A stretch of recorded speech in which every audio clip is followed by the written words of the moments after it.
전도서 9장 11절 12절 보겠습니다. 내가 다시 해 아래에서 보니 빠른 경주자들이라고 선착하는 것이 아니며 용사들이라고 전쟁에 승리하는 것이 아니며 지혜자들이라고 음식물을 얻는 것도 아니며 명철자들이라고 재물을 얻는 것도 아니며 지식인들이라고 은총을 입는 것이 아니니 이는 시기와 기회는 그들 모두에게 임함이니라.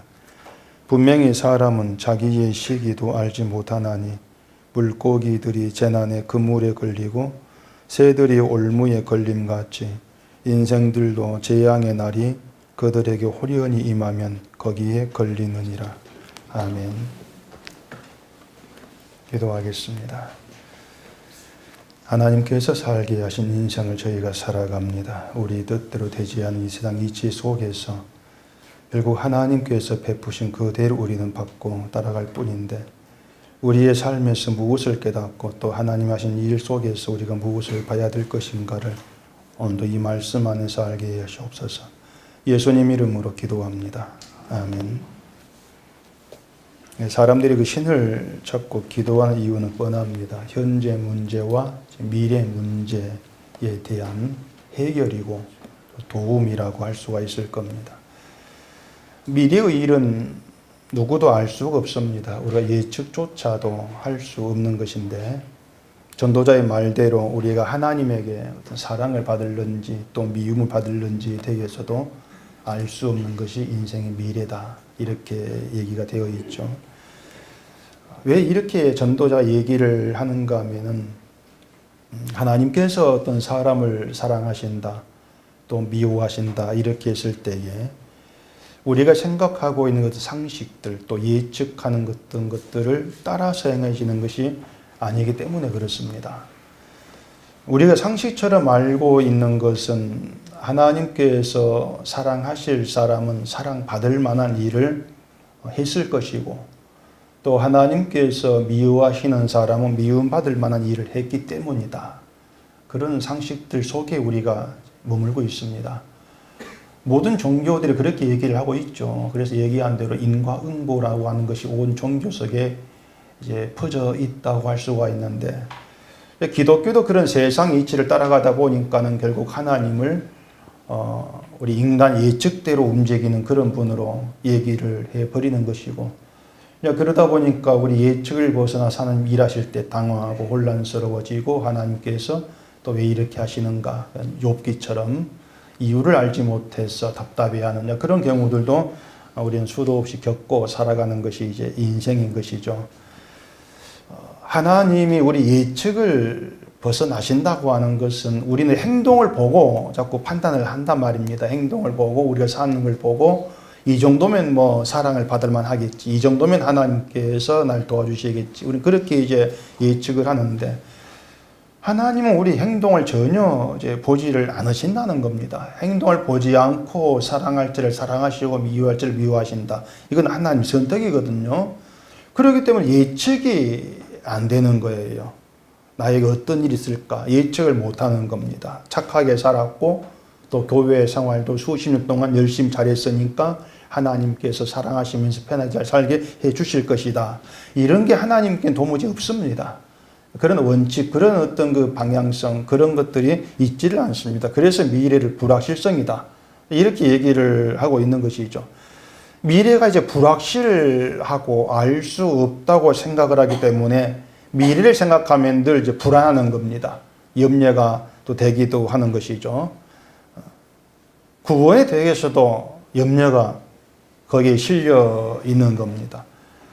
우리가 그리스도를 말미암아서 구원을 받는다 알고 있죠. 알고 있고 또 내가 예수를 믿는다고 생각하는데 우리가 성경대로 믿음으로 말미암아 구원을 받는다는 것이 있다면은 또 내가 예수를 믿는다고 그렇게 얘기를 한다면은 왜 염려를 하느냐고 하는 거예요.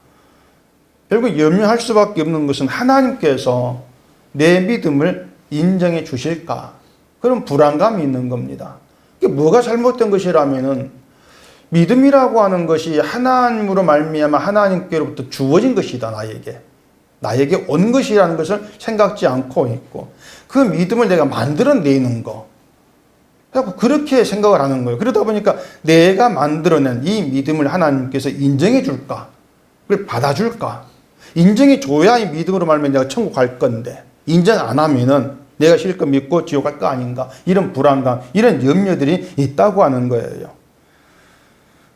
결국 그렇게 이제 미래 문제로 염려가 있고 우리가 불안감이 있다는 것은 결국은 내 미래에 대한 내 생각이 따로 있다는 겁니다. 미래를 하나님께 맡기지를 못하는 거죠. 우리는 맡기지를 못하고 우리가 그려내는 내 미래, 나는 미래가 이렇게 되었으면 좋겠다, 내 생각이 있는 거예요.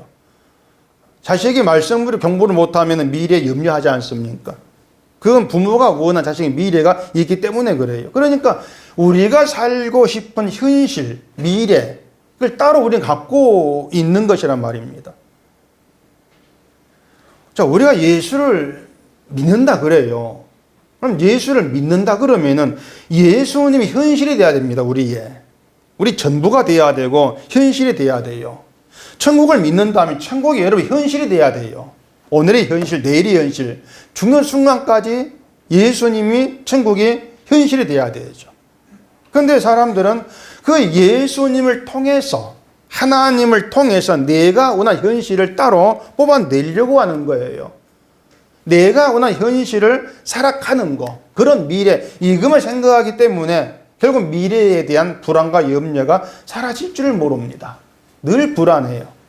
그러면서 이 목사님, 제가 이렇게 하면은 되겠습니까? 이게 믿음일까요? 아닐까요? 늘 그래 확인하고 싶어 하는 것도 굉장히 또 많이 있는 거예요. 예수님이 너희는 먼저 그의 나라와 그의 의를 구하라고 말씀하지 않습니까? 그의 나라와 그의 의를 구하라고 하는 것은 그게 너희들 진짜 현실이다, 그것입니다. 그의 나라, 그의 의가 너희의 진짜 현실이야. 예수님의 나라, 예수님의 의가 너희의 진짜 참된 현실이다. 그러니까 그 진짜 현실을 구하라고 하는 거죠. 자, 우리가 세상에 살아가는 것들을 놓고 생각해 보세요. 이 세상에서 우리가 어떤 현실을 살아간다 할지라도 그 현실이 우리를 천국으로 인도를 못합니다. 기정사실이지 않습니까? 어떤 현실도, 솔로몬의 그 부와 영광의 그 현실도 우리를 천국으로 인도에 가지를 못해요. 아, 네가 이렇게 살았으니까 너 천국 가겠다. 없습니다. 그런데 그 나라와 그 의는 그 자체로 천국이에요. 예수님의 나라, 예수님의 의, 그 자체로 천국이죠. 그래, 예수님이 그의 나라와 그의 의를 구하라고 말씀하신 것은 결국은 이 세상처럼 잘 먹고 잘 사는 것에, 그런 현실에 너무 목매지 말란 뜻이란 말입니다. 그 현실 너무 목매지 마라. 그 현실이 없다고 너무 아쉬워하지도 말고 미래의 현실이 안 올까 불안하지도 말하는 것이에요. 누가복음 12장에 사람의 생명이 그 소유에 넉넉함이 있지 않다고 말합니다. 생명이 소유에 넉넉함이 있지 않다. 예수님 말씀이었거든. 근데 우리는 오늘의 현실도 내일의 현실도 늘 내 호주머니가 소유가 넉넉해지길 바라는 겁니다. 늘 좀 차고 넘쳤으면. 그런 우리에게 예수님은 늘 생명의 문제를 가지고 와서 말씀을 합니다. 이 땅의 현실이 아니고 생명의 문제를 말씀을 하고 있는 거죠. 그 생명의 소유에 넉넉함이 있지 않다. 그 다음에 이제 부자 얘기가 나오거든요. 부자가 곡식을 거둬가지고 창고에 가득 쌓아놓고 이제는 그 넉넉한 소유를 보면서 이제는 평안히 쉬고 먹고 마시고 즐기는 인생 살 수 있겠다, 이제 좋아한단 말입니다. 그 부자에게 예수님이 또 실제적인 현실을 얘기하죠. 하나님이 내 영혼토록 찾으면은 어떻게 할래? 네가 준비한 거, 네가 즐기고 있는 것이 누구 것이 되겠느냐? 진짜 현실적인 그 문제를 던지는 거예요. 하나님께서 오늘 밤에라도 내 영혼을 찾을 수가 있다. 그게 현실이다. 소유가 넉넉하다, 이거 현실이 아니라는 것이죠. 하나님이 나를 불러 가신다, 이게 진짜 현실이라는 거예요. 진짜 현실 거기에다가 좀 마음을 두고 생각해 보라는 것이죠. 무엇이 중요한 것인지. 그리고 또 누가복음 12장 21절에서 자기를 위하여 재물을 쌓아두고 하나님께 대하여 부유하지 못한 자가 이와 같으니라. 이 말씀을 하신단 말입니다. 자기를 위해서 재물을 쌓아두고 그걸로 든든히 여기고 그걸 힘으로 여기고 이게 이 세상이 원하고 있는 인생의 현실들. 뭐 이렇게 말하면 누구도 부인 못할 거예요. 근데 그런 모든 것들이 하나님께서 영혼을 찾는다면 우린 거부를 못하죠. 난 안 가겠습니다. 아직 나이가 안 됐습니다. 거부를 못하지 않습니까? 결국은 하나님께서 영혼을 찾는다면 가야 되는데 그 순간 다 물거품이 되고 그 쌓아놓은 것이 다 헛된 속으로 끝나버린다. 그게 인생의 진짜 현실로 자리하고 있다고 생각했을 때 그럼 지금 우리에게 정말 중요한 문제가 뭘까? 예수님은 그걸 던지고 있는 거예요. 재물을 소유하고 뭐 그것으로 잘 먹고 잘 사는 현실 그것하고 예수님으로 인해서 언제 하나님의 영혼을 부르신다 할지라도 천국에 들어가게 되는 그 현실, 이 두 현실을 놓고 봤을 때 과연 우리가 어떤 현실에 뜻을 두어야 될 것인가 하는 것을 좀 진지하게 생각해 봐야 한다는 겁니다. 우리가 예수를 말하면서 어떤 현실에 마음을 두고 살아왔던가 하는 것, 그걸 깊이 좀 생각해 봐야 한다는 것이죠. 물론 여러분들이 뭐 예수를 믿는다 하니까 천국에 들어가는 그 현실을 내가 원합니다. 뭐 쉽게 간단하게 생각할 수 있을 겁니다. 천국을 원하겠죠. 원하겠지만은 근데 세상 현실을 포기를 못하고 있습니다. 우리가. 이 땅의 현실이라고 하는 거 포기를 못하고 살아가는 게 진짜 우리 실상이죠. 그래서 항상 말씀드리지만은 한쪽은 천국, 한쪽은 세상. 괜찮아요. 이게 아닌 거예요. 천국이라면 세상은 내려놓으셔야 돼요. 근데 이 땅의 현실을 못 놓지 않습니까? 그럼 결론이 뭡니까? 우리 천국 바라지를 않는다는 거예요. 예수를 안 믿어요. 좀 그렇게 보시라는 얘기입니다. 난 천국도 믿고 세상을 믿습니다. 이 땅의 것도 나는 포기 못하면 그건 없어요. 근데 사람 자꾸 착각을 하는 거예요. 난 교회를 잘 다니고 있고 난 천국 가고 싶어. 가고 싶으니까 천국을 믿고 있는 것이지. 제가 볼 때는 아닌 겁니다. 그렇게 성경은 내가 부인되고부터 시작이 돼야 돼요. 난 믿는 게 아니었구나. 나는 천국을 소망하는 게 아니었구나. 이 세상이 현실되기를 바라는 것이지 천국이 현실되기를 바라는 마음 내게 없었구나. 제발 좀 그것부터 알고 가자 그 말입니다.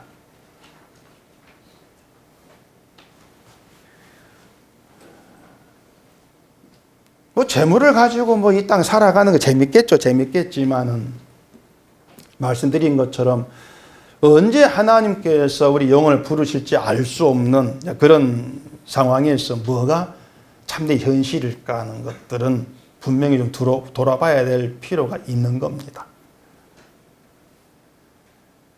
제가 한 달 전인가 초등학교 동창에게 전화를 받았어요.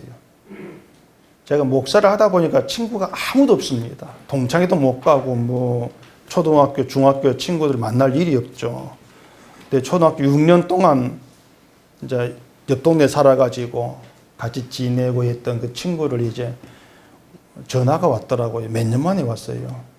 와가지고 소식을 이리저리 듣는데 기억나는 친구들 다 물어보니까는 한 절반이 죽었어요. 빨리 죽었더라고요. 야, 걔는 어디 사노 하니까, 걔 얼마나 죽었어. 많이 죽었더라고.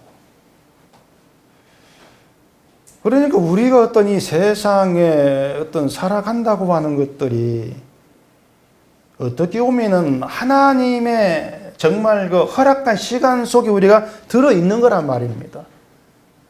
하나님께서 보내셨고 부르시는 것인데 오늘 부르실지 내일 부르실지 알 수 없는 그런 현실 속에서 우리가 천국을 얘기하고 지옥을 얘기할 때 정말 이 순간 나에게 중차대한 내 운명을 완전히 바꿔버릴 그런 중대한 문제, 그걸 생각해 본다면 예수 그리스도밖에 없습니다. 주님밖에 없구나. 그러니까 이 땅의 것이라고 하는 것이 그렇게 부름 받은 순간에 다 물건품이고 헛된 수고로 끝나버린다고 했을 때에 우리는 예수를 믿는다고 하는 것이 내 인생의 진짜 현실을 찾아간다, 이렇게 보시면 돼요. 내 진짜 현실을 난 찾아간다. 그 현실을 살고 싶은 하는 주를 부른다. 그런 절박한 좀 간절한 마음이 지푸라기만큼이라도 좀 있어 봐야 되지를 않겠냐고 하는 것입니다. 그렇지를 좀 못하죠. 늘 이 세상에 마음이 끌리고 살아가는 그런 것들인데, 자, 그러면은 그런 우리들을 하나님께서 어떻게 다루실 것이 같으냐고 하는 것이에요. 예수를 말하지만 이 세상에 대한 우리 마음을 끊어버리질 못하고 늘 끌려가고 있는 그런 우리를 하나님께서 어떻게 다루실까? 자, 천국은 믿음 생활 잘한 사람이 들어간 나라가 아니라겠습니다. 천국은 하나님의 긍휼과 자비하심 입은 자들이 들어가요. 참 못났는데, 정말 엉터리인데 하나님께서 그들을 사랑하시기로 긍휼히 여기시길 작정하셨고 긍휼과 사랑을 입히셨어요. 그 사람들이 천국에 들어간다는 것입니다. 그런데 천국에 들어가게 하는 것이 하는 목적이 아닌 거예요. 자, 천국이라고 하는 것이 하나님의 긍휼과 사랑을 입은 자가 들어간다. 그러면 천국에 온통 누가 있겠습니까? 긍휼과 자비하심, 사랑을 입은 자들만 모이는 게 천국이지 않습니까? 그러면은 천국에 들어가게 하기 위해서 하나님께서 하시는 일은요, 하나님의 긍휼과 자비하심을 알게 하는 겁니다.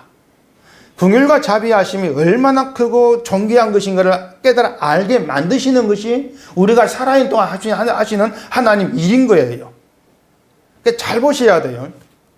우리가 세상을 살아갈 때 신앙생활 잘해가지고 하나님 마음에 드는 그런 사람 만들어내는 것, 이것이 아니고요.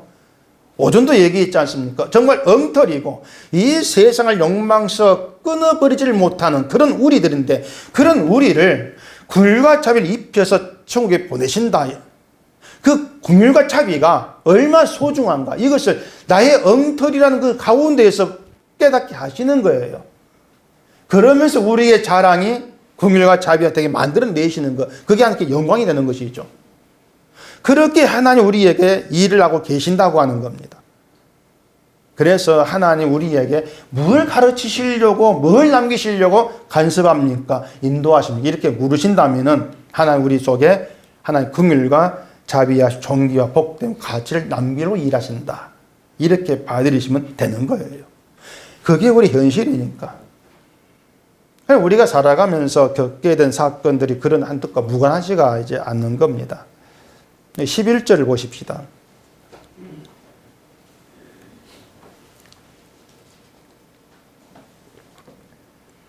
내가 다시 해 아래에서 보니 빠른 경주자들이라고 선착하는 것이 아니며 용사들이라고 전쟁에 승리하는 것이 아니며 지혜자들이라고 음식물을 얻는 것도 아니며 명철자들이라고 재물을 얻는 것도 아니며 지식인들이라고 은총을 입는 것도 아니니 이는 시기와 기회는 그들 모두에게 임함이니라. 자, 달리기를 하는데 달리기의 조건은 이제 빨리 달려야 되죠. 발이 빨라야 되죠. 그런데 달리기를 하는데 발이 빠르다고 해서 먼저 도착하는 것이 아니고 이렇게 얘기합니다. 발이 빠르다는 것이 꼭 어떤 먼저 도착한 조건, 그게 아니라고 하는 거죠. 힘센 용사라고 해서 전쟁에서 승리하는 것도 아니다. 그렇게 얘기합니다. 그러니까 우리가 알고 있는 세상 조건이라고 하는 것들은 무용지물이라는 거예요. 다 무용지물이다. 발이 빠른 사람이 느린 사람보다 먼저 도착하게 되어 있는 게 세상 이치입니다. 발이 빠른 사람이 먼저 도착해야지. 그게 세상 이치예요. 근데 모든 경우에 반드시 그런 건 아니라고 하는 거예요. 열심히 달리다가 넘어지지 말란 법이 있습니까? 발이 빠르면 뭐예요? 달리다가 발이 삐끗해서 발 접질렀다. 못 달린다. 그런 문제 생기지 말란 법이 없지 않습니까? 때문에 발이 빨라도 늦게 도착할 수가 있단 말입니다. 근데 우리는 발이 빠른 사람이 먼저 도착해. 그 100m 그 누굽니까? 예? 우사인 볼트. 그 우사인 볼트 발이 빠르니까 모두 1등 할 거야. 그 달리다가 넘어질 수 있는 것이죠. 근데 우리는 발이 빠르면 1등이다는 기정사실을 해버린다고 하는 거예요. 그래 달리다가 넘어졌다, 1등을 못했다, 하늘을 원망을 하죠. 왜 넘어지게 합니까? 우리가 그런 식의 원망을 하면서 살고 있는 거예요. 만일 빨리 달려서 1등 했다 그러면 어떤 생각하겠습니까? 내가 발이 빨라서, 내가 실력이 좋아 1등 했지, 이렇게 생각하겠죠. 그러면서 이 영광 하나님께 돌립니다. 이렇게 말하면서 내 실력이다 생각을 지우지를 못하는 거예요. 그 옛날 미스 코리아에서 뭐 1등하면 영광 돌리고 말 많이 들었는데, 영광 돌린다 하면서 내가 얼굴이 이뻐서 그 생각 지울 수 있겠습니까? 못 지우는 것이죠. 근데 다음 경기에 넘어져가 꼴등을 했다. 그러면 그런 사건들이 기회가 되어가지고 그동안 1등 했던 것들이, 선착했던 것들이 내 실력이 아니었구나, 다른 주가 다 계셨구나, 이걸 생각할 기회가 된단 말이에요. 하나님 그렇게 일하신다는 겁니다. 신명기에서 9장을 한번 보십시다. 신명기 9장 4절부터입니다. 내 하나님 여호와께서 그들을 내 앞에서 쫓아내신 후에 내가 심중에 이르기를 내 공의로움으로 말미암아 여호와께서 나를 이 땅으로 인도하여 들여서 그것을 차지하게 하셨다 하지 말라. 이 민족들이 악함으로 말미암아 여호와께서 그들을 내 앞에서 쫓아내심이니라. 내가 가서 그 땅을 차지하면 내 공의로 말미암음도 아니며 내 마음이 정직함으로 말미암음도 아니요 이 민족들이 악함으로 말미암아 내 하나님 여호와께서 그들을 내 앞에서 쫓아내심이라. 여호와께서 이같이 하심은 내 조상 아브라함과 이삭과 야곱에게 하신 맹세를 이루려 하심이니라. 그러므로 내가 알 것은 내 하나님 여호와께서 내게 이 아름다운 땅을 기업으로 주신 것이 내 공의로 말미암음이 아니니라. 너는 목이 곧은 백성이니라. 하나님이 가나안 땅에 살고 있던 이방 민족들을 쫓아내고 그 땅을 이스라엘에 차지하게 줬습니다. 이스라엘 입장에서는 하나님께서 도우신 것이죠. 그것을 우리가 하나님을 잘 믿으니까, 우리가 의로우니까 하나님이 도와서 이 땅을 차지하게 하셨다, 그렇게 말하지 말라는 겁니다. 하나님은 이스라엘을 공의롭고 의롭고 이렇게 안 본다는 거예요. 끝에 뭐라고 합니까? 목이 곧은 백성, 목이 뻣뻣한 백성, 그렇게 보신다는 겁니다. 목이 뻣뻣한 백성이라고 이방인과 똑같은 거예요. 심판을 받아 마땅한 그런 백성밖에 안 된다는 겁니다. 근데 그런 그들을 가나안 땅의 약속에다 집어넣고 했을 때 착각을 하는 거죠. 우리가 하나님 잘 믿으니까 우리를 도왔어, 복을 주셨어. 이게 하나님을 믿는다 하지 않은 사람들의 착각이고 망상이라는 거예요. 뭔가 조금 잘 되면 내가 신앙생활을 잘하니까 이런 복을 주셨지, 그런 착각들이죠. 하나님은 인간이 하나님을 믿는다고 하는 그 어떤 것도요, 믿음으로 인정하신 적이 없습니다. 분명히 아세요. 인간이 하나님을 믿는 그 어떤 것도 하나 인정하신 적이 없습니다. 근데 인간들은 자기 믿음을 정당화시키는 거예요. 의로운 것을 자꾸 높이는 거예요. 내가 열심히 하나님 믿으니까 복 주신다, 이런 망상 속에 빠져 살고 있는 거예요. 그러니까 그런 것들이 언제 깨어지는 기회가 되는가 하면은 빠른 경주자들이라고 해서 선착하는 것이 아닌 그런 결과를 경험했을 때, 분명히 내 실력인데, 내가 믿은지 잘했는데 전혀 다른 결과가 주어졌을 때 뭐지 이게? 그런 생각을 할 기회가 되는 것이고, 그게 그 망상의 틀을 흔드는 그런 하나님 어떤 기회가 되어진다고 하는 것이죠. 이스라엘이 가나안 땅을 차지하게 된 것은 그 땅에 들어가 그 땅을 가지고서 재산 이제 소유를 갖고 살게 되어진 것은 이스라엘이 공의로워서도 아니고 마음이 정직해서도 아니다. 쉽게 말해서 이스라엘이 믿음이 있어서 그렇게 하신 것이 아니다고 하는 거죠. 우리가 살아가는 모든 것들이 그게 평안이든 무엇이든지 간에 내가 믿음이 있으니까, 내가 성실하게 잘 믿었으니까, 내가 봉사와 전도도 많이 하니까 이런 삶 주신지 은혜지 착각 망상이라는 겁니다. 우리가 뭔가 한 것 때문에 어떤 그 보다 그 봉사, 그 대가로 주어진 것은 아무것도 없는 거예요. 이스라엘을 먹이고든 백성 하신 것처럼 우리도 먹이고든 백성일 뿐이란 얘기입니다. 하나님 얘기하면서 늘 이 세상에 대한 우리의 마음을 놓지를 못하고 먹이고든 백성 똑같은 거예요. 가나안 쫓겨난 이방인이나 이스라엘이나 똑같이 심판받아야 될 그런 인간일 뿐이라고 하는 겁니다. 이스라엘이 그걸 눈치를 챈다면은 우리가 하나님을 잘 믿어서 우리 공의로워서 정직해서 이런 말을 할 수 없게 되어지는 것이죠. 결국 하나님은 이스라엘을 가나안 땅에 집어넣으시면서 믿음 좋은 이스라엘이 아니고요, 이방인과 다를 바 없는 먹이고든 백성으로 무너뜨리시는 거예요. 너희도 이 가나안 땅에 들어갈 자격이 없어. 쫓겨날 존재들밖에 안 돼. 집어넣어놓고 가르치는 거예요. 그러니까 하나님께서 왜 이렇게 일하시는지 그걸 잘 생각해 봐야 한다는 겁니다. 그러니까 하나님의 뜻은요, 지금 이스라엘을 믿음 좋은 백성 만든 있지를 않습니다. 목이 곧은 백성이라면은 심판을 받아야 돼요. 목이 곧은 백성이 뭐가 이쁘다고 가나안 땅에 집어넣겠냐 말입니다. 그러니까 이스라엘은 하나님이 가나안 땅을 주신 것이 자신들 의로움 때문이 아니고 순전히 하나님 맹세 때문이다. 그걸 알아야 되죠. 그걸 모르기 때문에 자꾸 이 신자를 착한 사람, 뭐 의로운 사람, 열심히 있는 사람 이렇게 구분 잡고 짓게 된단 말입니다. 근데 하나님은 그런 구분이 없습니다. 이걸 전도자가 2절서 이렇게 얘기를 했습니다.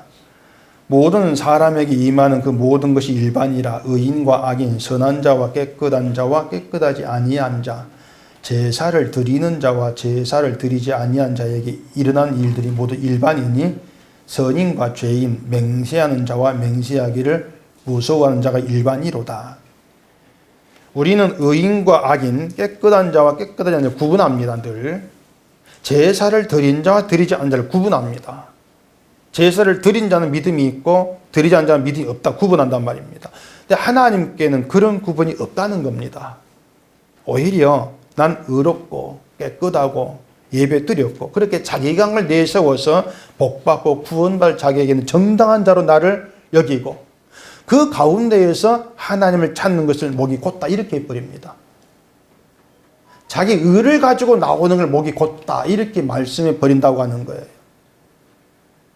우리가 이러한 것들을 차근차근 생각해 본다면은 지금의 그 기독교가 말하고 있는 믿음이 얼마나 잘못되어 있는지 우리는 그걸 여실히 우리 확인할 수밖에 없는 거예요. 정말 잘못되어 있어요. 본문 12절 보십시다.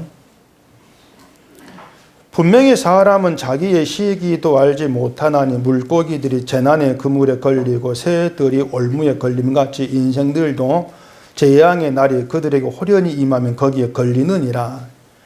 호련이라고 하는 걸 생각하지도 않고 있는 갑자기 닥친다. 그러한 뜻입니다. 그게 재앙의 날인 것이죠. 그래도 하나님을 믿는 그 신자들에게는 미리 좀 알려주고 좀 대비하게 하시고 하면 얼마나 좋겠습니까? 하는 믿는 신자들만큼은 좀 미리 알려주면 얼마나 좋겠어요. 그런 생각도 들 수가 있는데 믿는 자든 믿지 아니한 자든 재앙의 날이 임하는 건 다르지가 않다는 겁니다. 그래 3절서 모든 사람은 결국이 다 같다고 하지 않습니까? 다 일반이다. 그렇기 때문에 뭐 수능시험 지나갔지만 수능시험 다가오니까 교회마다 특별 새벽 기도하고 정말 헛된 일이죠. 그것들이 너무 종교적인 일들이죠. 부모가 신앙이 좋아서 부모가 집합하면 헌금해가지고 기도를 많이 해서 자식이 시험을 잘 보고 좋은 대학 가고 그런 원칙이 없어요. 근데 우리 자꾸 그런 원칙을 만들어내는 거예요. 그걸 만들어내면서 그 원칙 속에 뭔가 잘해보려고 하는 거예요. 내가 이만큼 하면 하나님께서 자신을 봐주지 않겠는가. 그런 노림수가 사라지지를 않아요. 그것이 기독교인들, 종교인이 많은 원칙들이죠. 근데 하나님 원칙은요, 착한 너희 행위로 네가 착하게 살아가지고 상 받는 악인이 있다고 하는 것입니다.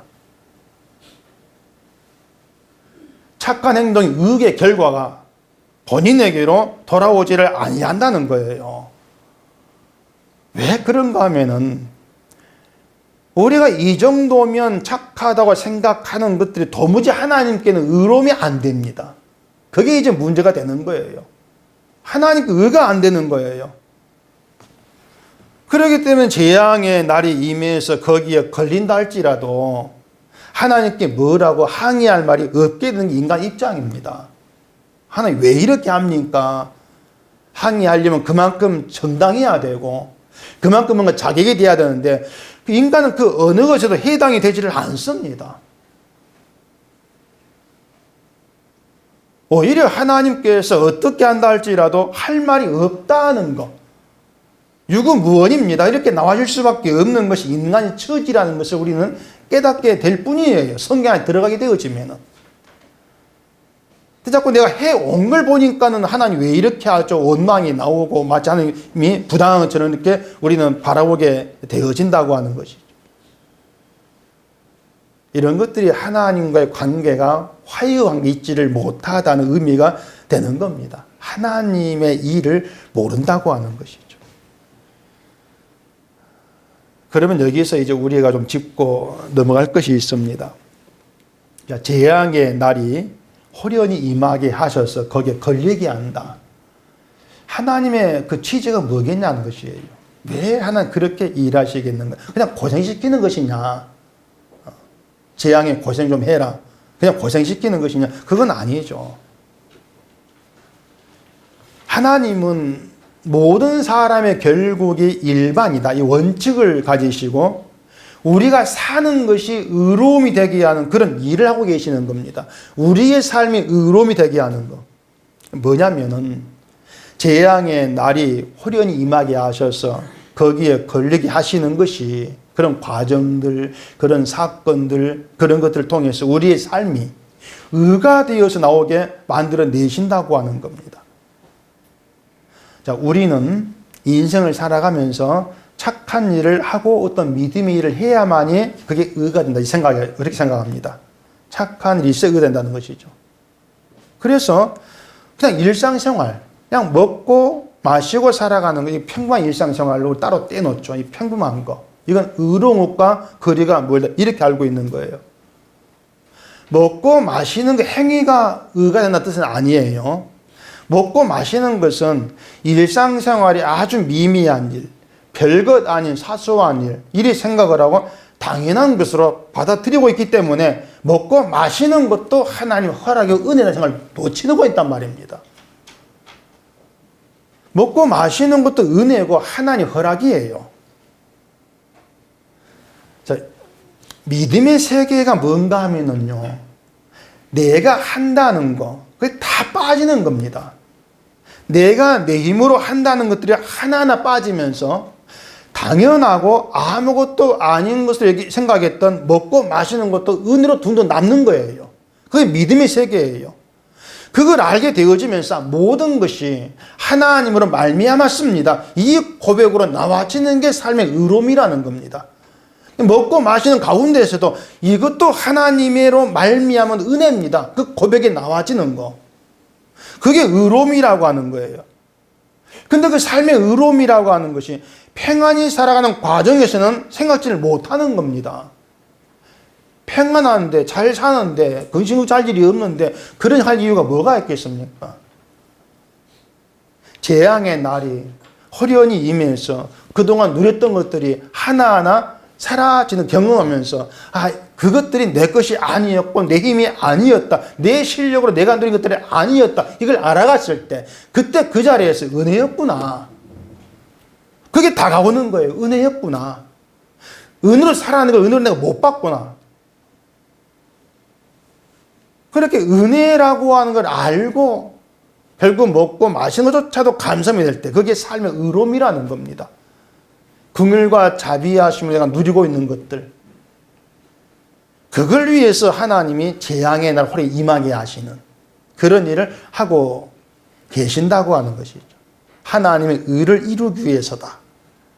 그렇게 보시면 될 거예요. 그래서 우리가 살고 싶어하는 현실의 삶보다도 훨씬 더 가치 있고 소중한 의를 위해서 재앙의 날을 임하게 하신다. 우리가 바란 것과 전혀 다른 것들을 하나님께서 던지고 계시는 것이죠. 우리는 그냥 세상에서 잘 살면 되는 것인데 아니다. 잘 살다가 내가 영원 부르면은 아무것도 안, 지옥 가는 거. 그럼 세상에서 잘 살았다는 게 무슨 의미가 있는가? 아무것도 아니죠. 잘 사는 것보다도 재앙의 날을 임하게 하셨어라도 삶의 의로움을 이루어 내시겠다. 네가 살아간 모든 것 나의 은혜에 있음을 깨닫게 하겠다. 그러면서 하나님 긍휼과 자비하심에 모든 것들을 맡겨버리는 그런 너로 만들어내겠다. 그게 하나님 의로 일하시는 거예요. 그런 어떤 부딪힌 경험들이 우리가 살아가면서 늘상 있어져야 되죠. 막 살아가면서 하나님 왜 이렇게 일합니까? 반발하고 대모하고 싶은 그런 것도 우리가 경험해야 되고, 그러면서 우리가 천국이 중요하다는 생각을 잊고 살았구나. 그런 깨달음도 우리에게 있어져야 되겠죠. 그래서 하나님이 예수를 보내시고 십자가에 피 흘리게 하셔서 우리 죄를 용서하시고 천국 백성 되게 하셨다 이렇게 얘기하는데, 하나님은 그 아들을 십자가에 못 박으셨는데 우리는 그 하나님의 이름을 부르면서 내 자식 좋은 학교 가게 해달라고 그런 기도나 하고 있으면 그것이 맞는 말이냐 그것이죠. 하나님은 우리의 생명의 그 문제 때문에, 천국의 그 문제 때문에 독생자 예수님을 고난받고 십자가에 죽게 하셨는데 사람들은 예수님의 죽음, 그 땅은 안중에도 없더라는 겁니다. 우리가 그렇게 살아온 거죠. 예수님의 용서도 천국도 도무지 위로가 안 된다, 이 세상에서. 늘 그런 생각이 있는 거예요. 그게 또 현실이기도 하죠. 돈이 힘이 되고 위로가 된 그 현실에서 십자가 천국에 관심이 간다는 것, 그게 이상한 일이지 않습니까? 그게 이상한 거예요. 그러니 그런 우리가 예수를 믿고 천국 간다, 있을 수 없는 일입니다. 도무지. 다른 사람 보지 마시고 여러분 자신을 보시라는 겁니다. 여러분이 하나님이라면은 여러분과 똑같은 사람이 있어요. 그 사람을 천국 보내고 싶겠습니까? 아마 아닐 거예요. 오전에 몇 번이고 말씀드린 것처럼 구원받을 만한 사람이라고 하는 것은 없습니다. 구원받을 만한 사람들이 못 되는데 하나님의 맹세, 그 맹세 때문에 이스라엘을 가나안 땅에 들어가게 하신 것처럼 그 하나님의 맹세 약속 때문에 천국에 들어간 백성이 있게 된 거예요. 그 약속으로 예수님이 오셨지 않습니까? 우리는 예수 때문에 천국에 들어간다는 겁니다. 예수 때문에 들어간다. 그건 제발 너희가 뭔가 잘한 것이 있어가지고 복받고 사는 것 생각지를 말라는 겁니다. 제가 이런 말을 하도 많이 하여서 다 안다 하실 겁니다. 다 아십니까, 여러분? 아는데 세상을 살아가면서는 왜 여전히 세상 것에서 마음을 못 돌리냐고 하는 거예요. 왜 예수보다도 천국보다도 더 중요한 문제가 세상에 가득하냐는 것입니다. 안다고 할 것이 없습니다. 머리로는 아는데 머리로 알고 있는 우리 욕망을 이기지를 못합니다.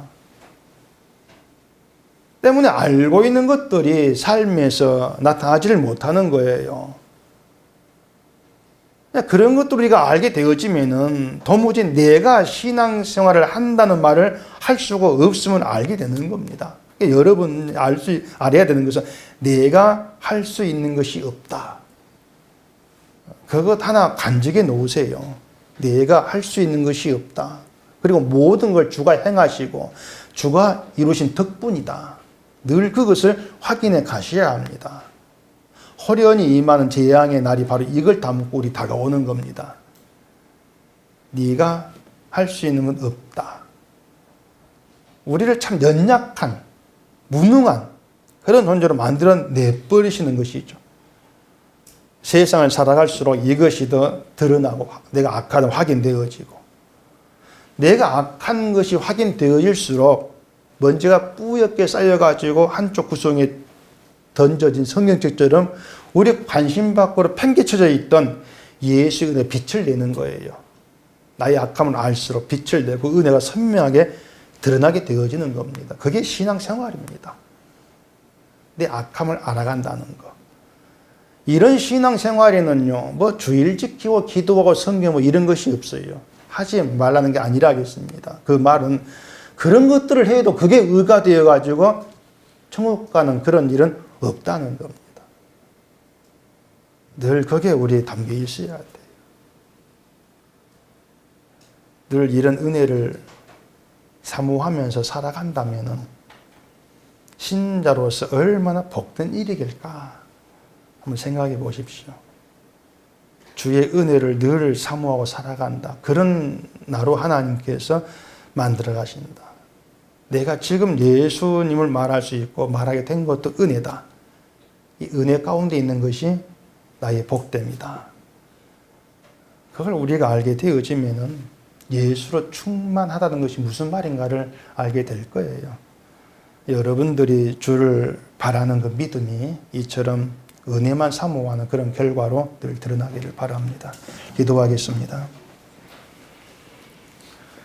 우리 아버지 하나님, 말씀을 펼칠 때마다 우리는 우리 악함, 구원받을 수 없는 무능함, 무가치함을 보게 되어집니다.